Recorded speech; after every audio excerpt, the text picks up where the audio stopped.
नमस्कार, आप देख रहे हैं जवाब तो देना पड़ेगा और आपके साथ में विजेंद्र सोलंकी। कहते हैं कि हर एक दोस्त जरूरी होता है। अगर आपस में एकता और एकजुटता है तो कोई भी काम मुश्किल नहीं है। एनडीए ने एक बार फिर से एकजुटता का संदेश दिया है। संविधान और अंबेडकर विवाद के बीच बीजेपी अध्यक्ष जेपी नड्डा और अमित शाह के साथ एनडीए के बड़े नेताओं की बैठक हुई, जिसमें कई मुद्दों पर खुलकर बात हुई। जिस तरीके से कांग्रेस ने अंबेडकर और संविधान के मुद्दे को उठाया, उसको देखते हुए एनडीए की यह बैठक अहम है, क्योंकि कोई भी घटक दल ना छिटके, ना किसी के मन में कोई शंका हो, एकजुटता के साथ ही विपक्षी गठबंधन को धरातल पर मात दे सके। बैठक में एक देश एक चुनाव से लेकर महाराष्ट्र, हरियाणा और यूपी बाय इलेक्शन में जीत की भी चर्चा की गई। चर्चा यह भी हुई कि बेहतर तालमेल के साथ आगे बढ़े।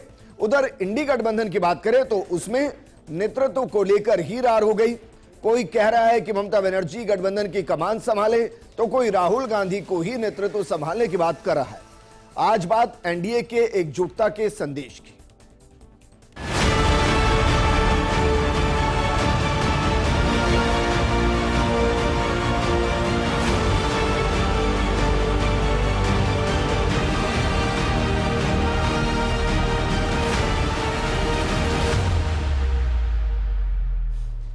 तो क्या वाकई में एनडीए की जो बैठक की गई वो जरूरी थी, मजबूरी थी, या सियासी तौर पर यह कंफर्म करने के लिए कि सभी इस पर एक मत हैं या नहीं? उसमें वन नेशन वन इलेक्शन भी और अंबेडकर साहब को लेकर जो सियासत हुई उस पर। लेकिन क्या एक परिवार के बीच में, घटक दल के बीच में इस तरीके की बैठकें होनी भी चाहिए? इस पर बात करने के लिए हमारे साथ मौजूद हैं बीजेपी प्रवक्ता लक्ष्मीकांत पारिक जी, कांग्रेस प्रवक्ता डॉक्टर सीबी यादव जी। शुरुआत लक्ष्मीकांत पारिक जी आपके साथ। क्या वाकई में बीजेपी को ऐसा लग रहा है कि दो ऐसे मुद्दे हैं, एक वन नेशन वन इलेक्शन और दूसरा बाबा साहेब अंबेडकर को लेकर जो सियासत हो रही है, कि ये अपने ही घटक दल के अंदर आंतरिक कलेश को पैदा कर सकते हैं और वो कलेश ना बढ़े, घटक दल का कोई नेता बाहर कोई बयान ना दे, इसके लिए बैठक जरूरी है? देखिए, आपके माध्यम से सबसे पहले मैं देश की जनता को, प्रदेश की जनता को क्रिसमस की बधाई देता हूँ, तुलसी दिवस की बधाई देता हूँ और आज सुशासन दिवस, स्वर्गीय प्रधानमंत्री अटल बिहारी जी वाजपेयी की जन्म जयंती जो 100वीं है, उस पर शुभकामनाएं प्रेषित करता हूँ। आपके माध्यम से आपने जिस विषय को रखने का आज यहाँ पर रखा है, मैं साफ तौर बता दूँ कि एनडीए घटक दलों में किसी पर कोई विवाद है ही नहीं। ये बैठक संगठन ने तय किया है कि कुछ महीनों के अंतराल पर, कुछ दिनों के अंतराल पर लगातार बैठक होती रहेगी, एनडीए की बैठक होती रहेगी। और एनडीए एकजुटता के साथ संपूर्ण, आपने महाराष्ट्र का चुनाव देखा हो या हरियाणा का चुनाव देखा हो, लोकसभा चुनाव के बाद के संपूर्ण चुनाव में एनडीए बिल्कुल एकजुटता का प्रदर्शन करता हुआ दिख रहा है। यदि हमारे अंदर किसी प्रकार किसी एक विषय को लेकर बात नहीं हुई, बस सामूहिक रूप से हर विषय को लेकर बातचीत होती है और खुले मंच पर हर आदमी अपनी बात को रखता है। और एनडीए के द्वारा, घटक दलों के द्वारा की गई बड़े भाई के नाते भारतीय जनता पार्टी उस सब को समायोजित करती है। समायोजित करने के बाद हम सरकार में उनको इम्प्लीमेंट करने का प्रयास करते हैं। लगातार हमारा ऐसा प्रयास रहेगा कि जब तक हमारी सरकार चलेगी तब तक लगातार ऐसे घटक दलों के साथ एनडीए का लगातार संवाद जारी रहे। ये संवाद की बैठक थी, किसी प्रकार का कोई इसमें हमारे विरोधाभास की बैठक नहीं थी, क्योंकि विरोधाभास हमारे अंदर चल रहा, उसकी बैठक नहीं थी।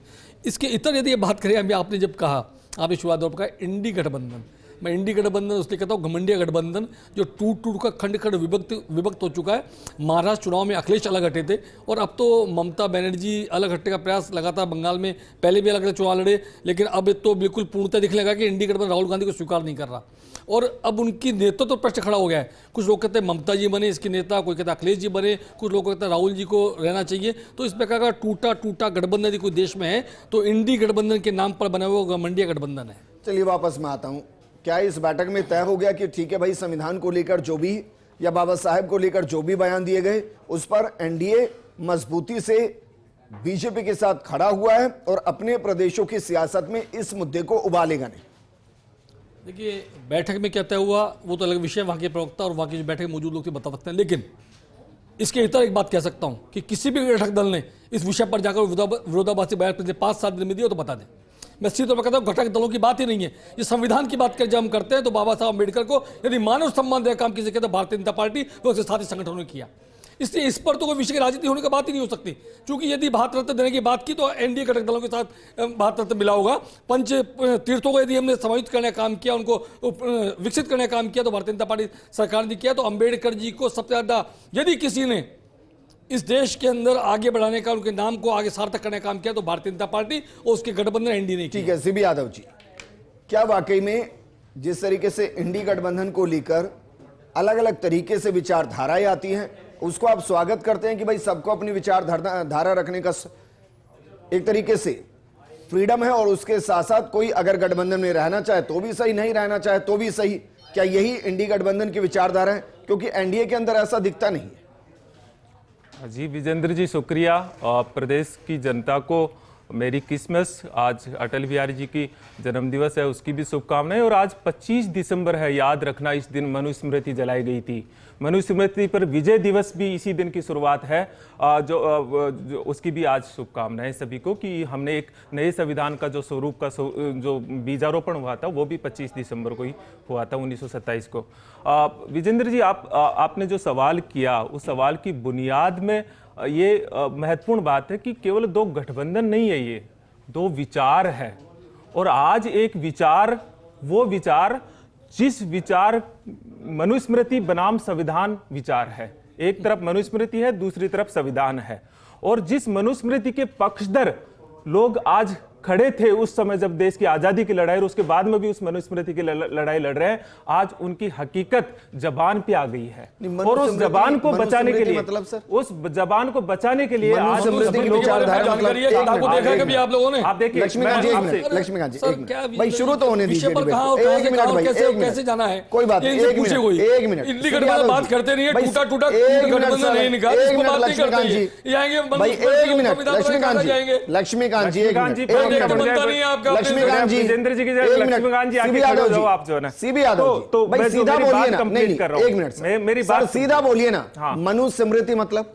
मनुस्मृति मतलब वो जो इस देश के भीतर 90% आबादी को गुलाम रखती है। मनुस्मृति मतलब वो जो महिलाओं को बिल्कुल गुलाम की संज्ञा देती है। मनुस्मृति मतलब वो जो दलितों को कोई समाज का भी हिस्सा नहीं देती है। मनुस्मृति का मतलब सीधा सीधा है ब्राह्मणवाद, और उस ब्राह्मणवाद पर विजय दिलाई है तो इस देश के संविधान ने दिलाई है, बाबा साहब अंबेडकर ने दिलाई है। ब्राह्मणों के खिलाफ है, कांग्रेस की पार्टी ब्राह्मणों के खिलाफ है, मतलब यही हो गया ना भाई? सुनिए, कांग्रेस की पार्टी, कांग्रेस पार्टी ब्राह्मणों के खिलाफ है। ब्राह्मणवाद के खिलाफ है, ब्राह्मणों के खिलाफ नहीं है। ब्राह्मणवाद वो है,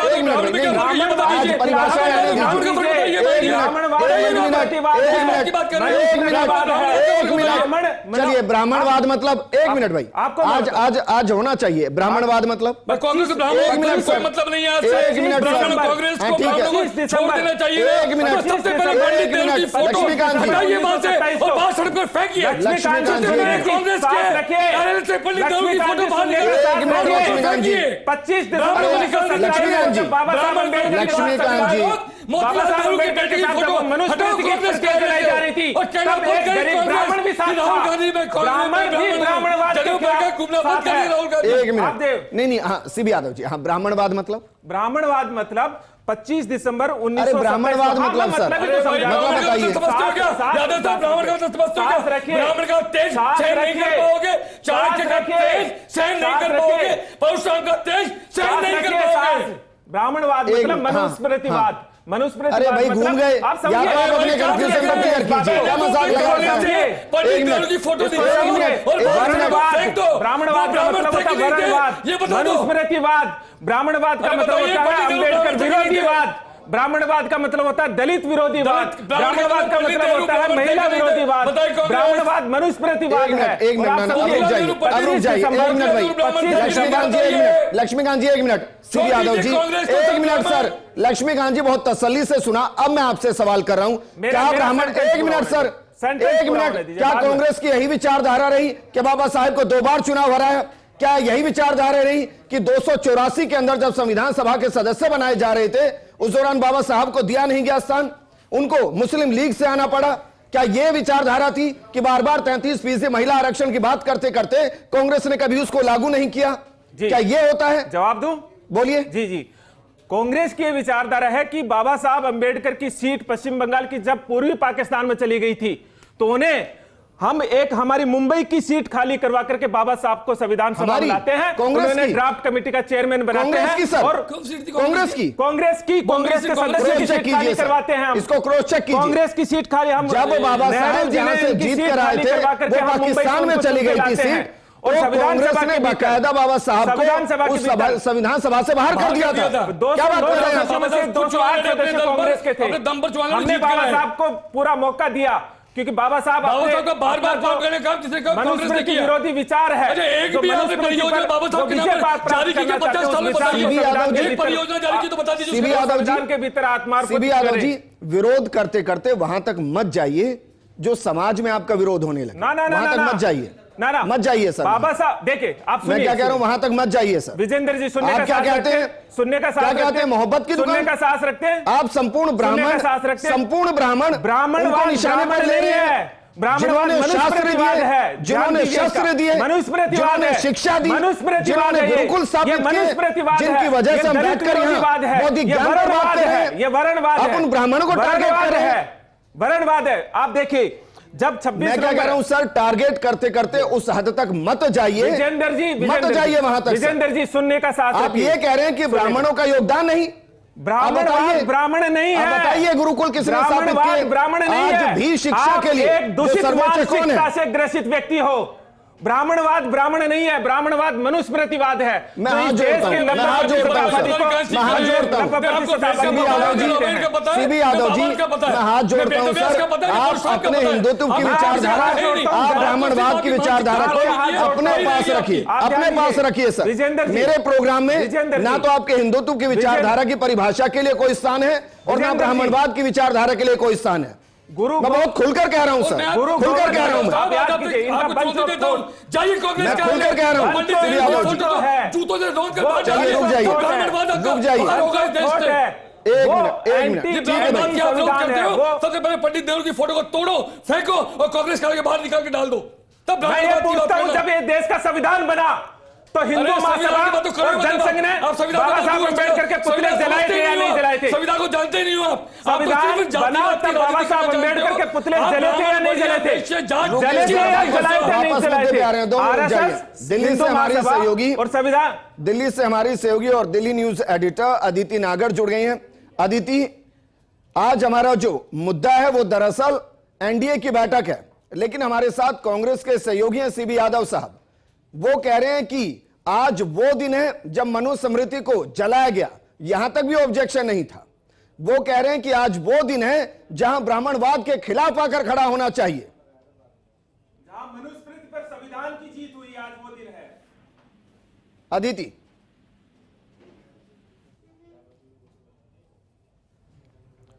अदिति आप मुझे सुन पा रही हैं? दोबारा अपना प्रश्न रिपीट करें।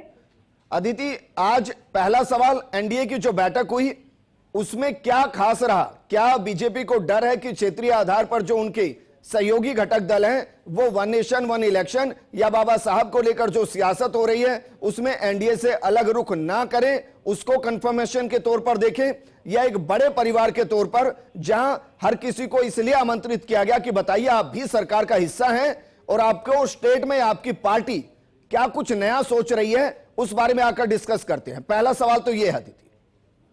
बिल्कुल, देखिए पहले तो जब मैं आपकी लगातार ये आपके शो में जिस तरह की बहस हो रही, मैं सुन रही थी लगातार लक्ष्मीकांत जी को, तमाम लोगों को, तो मुझे आज के दिन, क्योंकि आज 25 दिसंबर है, मुझे अटल जी की वो बात याद आई कि पार्टियां आती जाती हैं, विरोध होता रहता है, लेकिन ये देश रहना चाहिए, इस देश का लोकतंत्र अमर रहना चाहिए।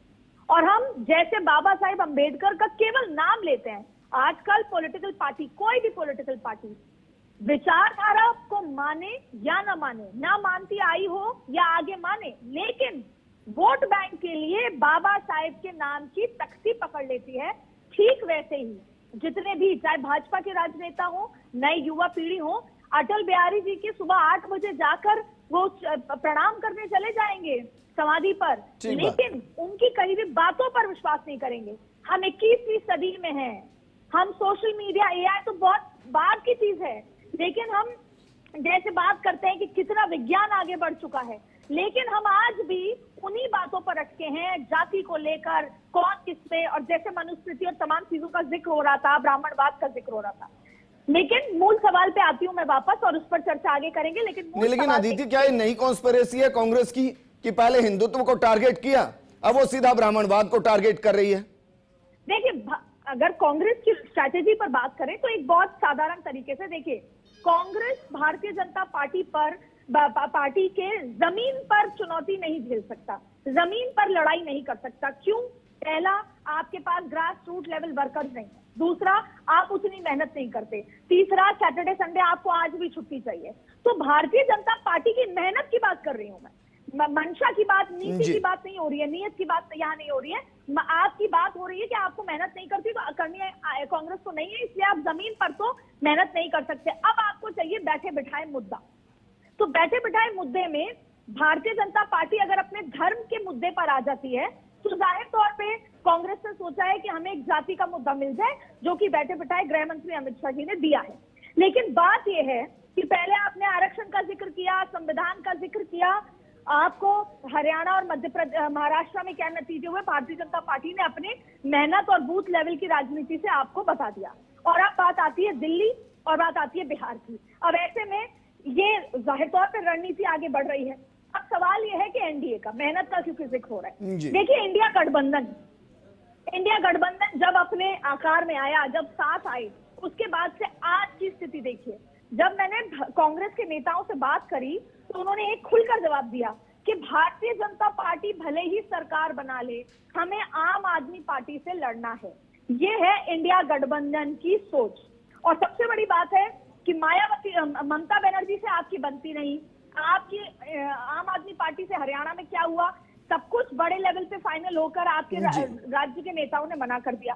तो बात यहाँ जो एनडीए की बैठक हो रही है भारतीय जनता पार्टी की, इसकी दो वजह है। ऐसा नहीं है कि एनडीए की बैठक में सब कुछ ठीक है, एनडीए के घटक दलों में सब ठीक है, लेकिन बार बार मुलाकात करके आप अपने मन में आपस में जो मनमुटाव आ जाता है उसको ठीक करना चाहते हैं। और आज भी जेपी नड्डा ने यही कहा कि बिहार में अगर कुछ गड़बड़ होती है तो देश देखेगा कि एनडीए के बीच में खटपट है। इसलिए भारतीय जनता पार्टी ने पहल की। अब हर महीने ये बैठक होगी और इस बैठक में बिहार चुनाव से पहले इस जो भी आपस में दरार आई है उसको पक्का करना है। ठीक है अदिति, नॉर्मली इस सवाल को पूछने से हर कोई डरता है, लेकिन मैं पूछ रहा हूं आपसे, क्या कांग्रेस से सवाल कोई नहीं करता कि जो आज दलित उत्थान की ध्वज पताका उठाने की बात कर रहे हैं, उन्हीं के दौर में आजादी के कुछ सालों के बाद ही जो संविधान निर्माता थे बाबा साहेब, वो बौद्ध धर्म में क्यों चले गए? उनके साथ 3 लाख से ज्यादा जो दलित भाई थे वो बौद्ध धर्म में क्यों चले गए? उस वक्त तो बीजेपी अस्तित्व में भी नहीं थी।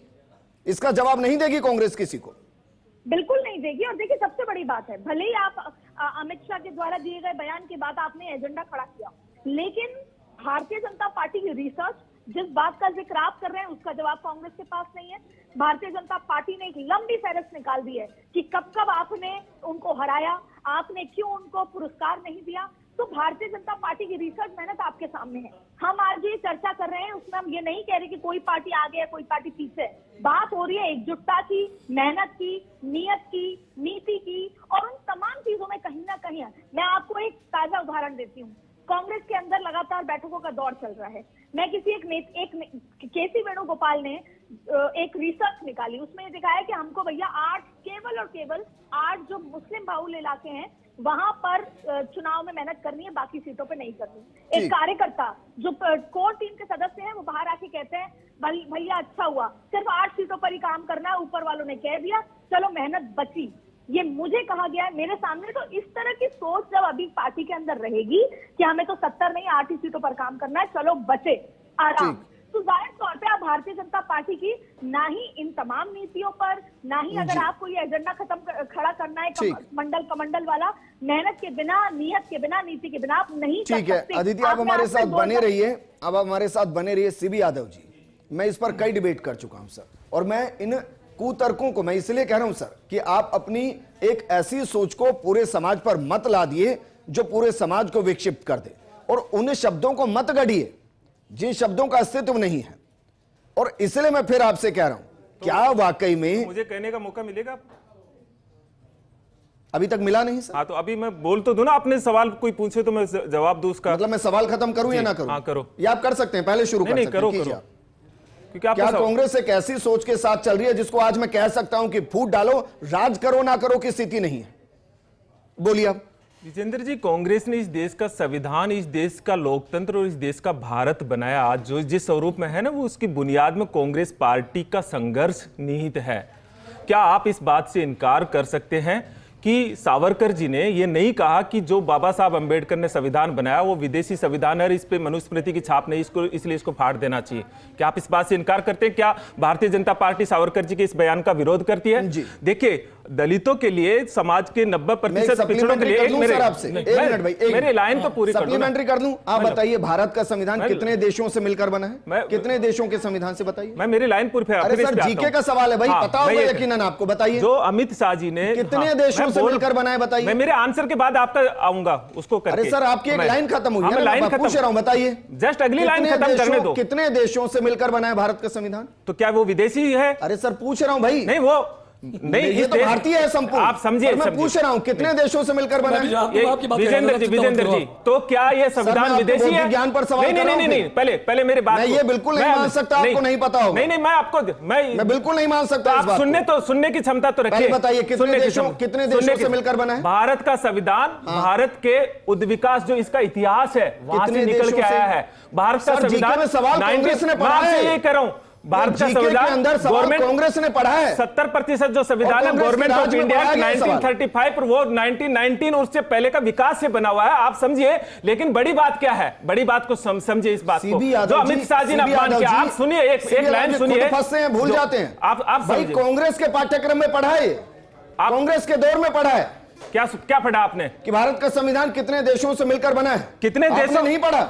आपने पढ़ा भारत का संविधान कितने देशों से अच्छी चीजें ली है? लेकिन ये विदेशी नहीं है, ये इस देश का संविधान है। आप समझिए, कितने देशों से ली गई? ये इस देश का संविधान। हमने इस देश के दुनिया के 60 अलग अलग देशों से अच्छी चीजें ली है, लेकिन इसका मूल बात आप देखिए, उसका 80% भाग गवर्नमेंट ऑफ इंडिया एक्ट 1935 से है। समझिए इस बात को। मैं संविधान का विद्यार्थी हूं, संविधान पढ़ाता हूं, इसलिए बात है। लेकिन आप बताइए, आप मेरे सवाल का जवाब क्यों नहीं? मैंने बताया ना, आप नहीं बताएंगे 1952-54 में क्यों हराया? आप नहीं बताएंगे संविधान। अरे विजेंद्र जी, आप ये बताइए, इस देश के दलितों के लिए, महिलाओं के लिए बाबा साहब भगवान है। हमें नहीं चाहिए। आज याद आ रहा है सर आपको? देश में दिया समानता का अधिकार है। मैं कह रहा हूं, आज याद आ रहा है सर, अधिकार है, स्वतंत्रता का अधिकार है, वोट देने का अधिकार है। मनुस्मृति की जो गुलामी है, हमारे साथ राजनीतिक विश्लेषक संदीप चौधरी जी भी जुड़े हैं। संदीप चौधरी जी, आज डिबेट बाबा साहेब नहीं है, आज डिबेट बाबा साहेब नहीं है। हमारे लिए बाबा साहब भगवान है, क्योंकि उन्होंने हमको संविधान दिया, उन्होंने हमें बराबरी का अधिकार दिया, देश के दलितों को बराबर आने का अधिकार दिया, महिलाओं को बराबर आने का अधिकार दिया। बस कीजिए भाई, हमारे लिए बस कीजिए सर, बोलने से कुछ नहीं होता। भगवान है विजेंद्र जी। हमारे लिए किसके लिए? जब 52 में भगवान को हराया तब याद नहीं आए? किसको हराया? 54 में हराया तब याद नहीं आए? उनको जीके जी भारत रत्न नहीं दिया, उनको मरणोपरांत भारत रत्न नहीं दिया, लेके आए। आज याद आ रहे कांग्रेस पार्टी लेके आई, और आप जो कह रहे हैं बाबा साहब एक अलग पार्टी से खड़े होते, अलग पार्टी से। आपके पाठ्यक्रम में एक फोटो दिखाया गया था किताब के अंदर कि बाबा साहब बैठे हुए हैं और पीछे से क्या हो रहा है। मेरा जवाब दीजिए। आपके दौर में हुआ था। मेरा जवाब दीजिए। आप वापस आऊंगा सर, मैं आपके पास आऊंगा। संदीप चौधरी जी हमारे साथ है। संदीप जी, एक मिनट, संदीप चौधरी जी, क्या वाकई में एनडीए, क्या वाकई में एनडीए कांग्रेस से या कहूं इंडी गठबंधन से 5 कदम आगे चल रही है? संदीप चौधरी जी, संदीप चौधरी जी, क्या मुझे सुन पा रहे हैं?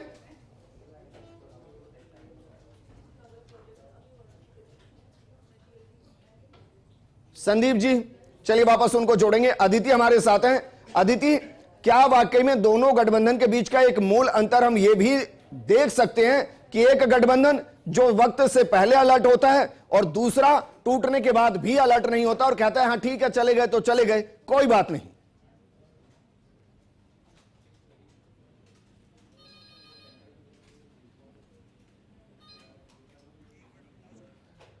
ठीक है, लक्ष्मीकांत पारिक जी।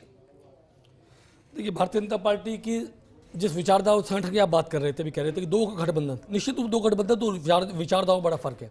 हम निश्चित रूप से हम समयबद्ध तरीके से अपने गठबंधन के साथ बातचीत करते हैं और उसमें यदि कोई कमी भी होती है सार्थक रूप से ढूंढने का प्रयास करते हैं और कमी को समाप्त करने का बात भी करते हैं। अभी कांग्रेस के प्रवक्ता बड़ी तेजी के साथ कहते हैं कांग्रेस का आजादी में बहुत बड़ा योगदान है। मैं कह सकता हूं, एक मिनट सुन लो, एक मिनट सुनने मत रखो, सुनने मत रखो। अरे भैया, पेंशनधारी थे, ये डिबेट का विषय कांग्रेस का मैंने कभी नहीं कहा। कांग्रेस नेताओं का निश्चित रूप से इस आजादी योगदान बहुत बड़ा योगदान है, गरम दल का भी, नरम दल का भी। कांग्रेस के अलावा इतर यदि मैं बात करूं 1957 से लेकर के और अब तक की क्रांति आपके पुरखों का योगदान बताओ ना। बनती है महारानी आप लक्ष्मीबाई हमारे लोगों को उधार लेते हो। इतिहास में कांग्रेस ने अपने नहीं दिया, पुरखों का जो योगदान मिलना बताओ ना चाहिए कि था अंग्रेजों से वे स्थान नहीं पेंशन दिया, लेते थे। भगत सिंह को वे स्थान अपने नहीं दिया, पुरखों का जो योगदान आजादी में बताओ मिलना ना, चाहिए था, जो उस समय चंद्रशेखर संविधान को वे की स्थान नहीं प्रतियां दिया, जलाई थी। जो मिलना अपने चाहिए था, पुरखों का योगदान राजगुरु को वे बताओ ना स्थान कि क्यों नहीं बाबा दिया, साहब के जो पुतले मिलना जलाए चाहिए थे। था, अपने सुभाष चंद्र पुरखों का बोस को वे योगदान स्थान बताओ ना कि क्यों नहीं बाबा दिया, साहब जो के मिलना विरुद्ध चाहिए कैंडिडेट था, खड़ा किया था। अम्बेडकर को वे अपने स्थान क्यों पुरखों नहीं का दिया, योगदान जो बताओ मिलना ना कि चाहिए हिंदू था, कोड बोलकर वीर विरोध किया सावरकर था। को अपने वे पुरखों स्थान का क्यों नहीं योगदान दिया, बताओ ना कि जो हिंदू कोड मिलना बिल के चाहिए था, विरुद्ध जिसके हिंदू कोड बिल हकदार के थे विरुद्ध कांग्रेस पूरे के लोगों आंदोलन को चलाया सिर्फ था। और सिर्फ ये आपका नेहरू परिवार इतिहास के है। तले चाटते ये आपका थे, इतिहास फुर्सत नहीं अपने मिलती, पुरखों का बताइए। इसलिए कांग्रेस का हमारे ये नेताओं हर्ष को है। उधार लेकर और के ब्राह्मणवाद जाते की हो। बात कर रहे थे आपका वजूद क्या है? पता है कि आपको आपका ब्राह्मण वजूद क्या क्या होता है? है? आपने ब्राह्मण इस वेद देश को जिसने तोड़ा वेद है। दिया, आपने इस जिसने देश में वेदव्यास क्यों के रचे, नफरत फैलाई है? वेदव्यास ने एक वेद अच्छी दिया, चीज बता दीजिए, एक वे अच्छी ब्रह्मा चीज। जिसने सृष्टि की आपकी उत्पत्ति की, हकीकत सामने आ वे गई इस देश परशुराम के सामने। जिसने सत्ता को दिल में छुपी हुई शक्ति बात दी, जबान पे सामने और आ गई वे है। चाणक्य जिसने लक्ष्मीकांत जी, दिल में छुपी हुई बात जबान पे सामने आ गई है। वे जो बात संविधान बदलना, संविधान बदलने की बात हमारे की। साथ जुड़ने के लिए सभी का शुक्रिया। सीबी यादव जी, सीबी यादव जी, अंतिम वाक्य के साथ मैं आपके साथ 100% खड़ा हूं कि दिल में जो बात छुपी थी वो सामने आ गई। जो आपने ब्राह्मणवाद को लेकर बयान दिया है उस बारे में आपको सोचना पड़ेगा, कांग्रेस को भी सोचना पड़ेगा, लेकिन फर्स्ट इंडिया की बहुत स्पष्ट विचारधारा है। जिन महापुरुषों ने प्रत्यक्ष अप्रत्यक्ष तौर पर भारत की आजादी में योगदान दिया वो सब पूजनीय है, क्योंकि लाखों ऐसे होंगे जो इतिहास का हिस्सा नहीं है, लेकिन उनका संघर्ष, उनका बलिदान वो हमेशा से सर्वोच्च रहेगा। इसके अलावा हर धर्म, हर पंथ, हर जाति, हर वर्ग और हर एक व्यक्ति अपने आप में संपूर्ण है और उसका सम्मान होना चाहिए। और जो कहते हैं ना कि भाई इस जाति का विरोध, उस जाति का विरोध, उस नेता का विरोध, उस नेता का विरोध, उनको सोचना चाहिए कि सोचिए हम कहां से चलते चलते आज हम एक तरफ दलित विरोधी विचारधारा की बात करते हैं, दूसरी तरफ ब्राह्मण विरोधी विचारधारा की बात करते हैं, और दोनों ही समाज में एक महत्वपूर्ण भूमिका निभाते हैं और दोनों का सम्मान हमेशा से था, है और रहेगा। नमस्कार।